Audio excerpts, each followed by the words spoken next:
റബ്ബ് ഉദാഹരണം പറയുന്നത് ലാ ഇലാഹ ഇല്ലല്ലാഹ് എന്ന കലിമത്തുൻ തയ്യിബ ഏതുപോലെയാണ് നല്ല നല്ല വേരുകൾ ഭൂമിയിലേക്ക് ആണ്ടിറങ്ങി ആ നിലക്ക് നല്ല ഒരു വടവൃക്ഷമായി വാനലോകത്തേക്ക് പടർന്നതിൻ്റെ ചില്ലകളൊക്കെ പടർന്നു നിൽക്കുന്ന, സദാസമയവും അതിൻ്റെതായ ഭോജ്യങ്ങളും അതുപോലെ തന്നെ ഫലങ്ങളും നൽകിക്കൊണ്ടിരിക്കുന്ന ഉത്തമമായ ഒരു വൃക്ഷത്തോടാണ് അല്ലാഹു സുബ്ഹാനഹു വ തആല തൗഹീദിന്റെ കലിമയായ ലാ ഇലാഹ ഇല്ലല്ലാഹയെ ഉപമിച്ചിട്ടുള്ളത്.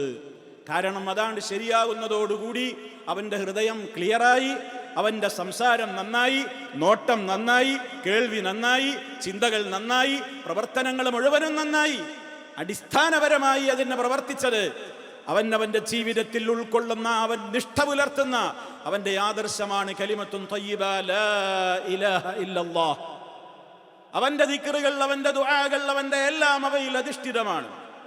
അതുകൊണ്ട് തന്നെ അവൻ്റെ നാവിൽ നിന്ന് അതിന് വിരുദ്ധമായ നിലക്കുള്ള സംസാരങ്ങളോ ചീത്തയായ കാര്യങ്ങളോ വന്നു ചേരുകയില്ല എന്നുള്ളത് വളരെയേറെ പ്രാധാന്യപൂർവം തന്നെ അല്ലാഹു സുബ്ഹാനഹു വ തആല അവൻ്റെ റസൂലിലൂടെ നമുക്ക് പഠിപ്പിച്ചു തന്നിട്ടുണ്ട്.